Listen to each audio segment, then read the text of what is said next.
Hi, this is Phil Chandler, and we are discussing cap rates. Anybody who is interested in commercial real estate investing will hear many references to the cap rate of a project. Cap rate is a fundamental tool used by buyers and sellers of commercial property to help compare and determine market value of income producing real estate. Now, first off, cap rate is an abbreviation for capitalization rate and is one of the more widely used financial ratios when dealing with all types of commercial real estate. One of the main reasons why it's so widely used is first because it's fairly simple to understand, I believe, and it can be used for comparisons of a wide variety of investments. In other words, cap rate is terminology that can be used for valuing shopping centers, office buildings, apartments, storage warehouses, and pretty much any commercial project that involves receiving income from a tenant, something that generates income. So, what is cap rate? Well, it's an indication to investors of what the annual return on an investment would be, assuming you paid all cash for the business. In other words, debt structure is not involved. It's a formula that has only three components. Cap rate is equal to NOI, or net operating income, divided by the value of the business. Or another way to switch that is value of the business is equal to NOI, net operating income, divided by cap rate. Or the third view, net operating income is equal to cap rate times the value of the business. Now, the main component of these three, which could cause some confusion, is the NOI. NOI stands for net operating income.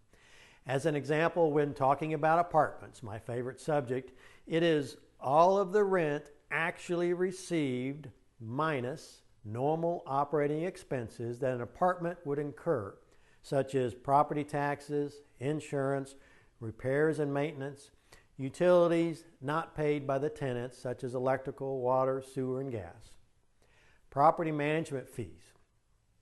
Now, what is not included in these operating expenses is income tax, or just as important, debt service, principal and interest for any of the loans you might have.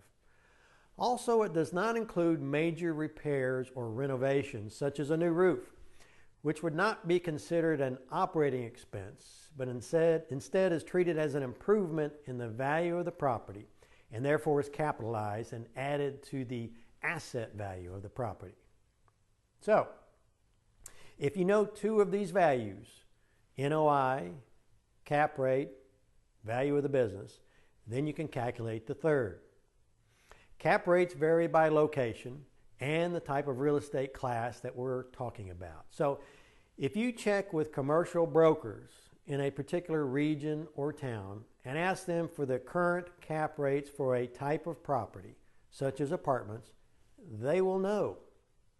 Or a quick search on the internet for something like apartment cap rates will lead you to lots of studies done by various companies that track these kind of numbers.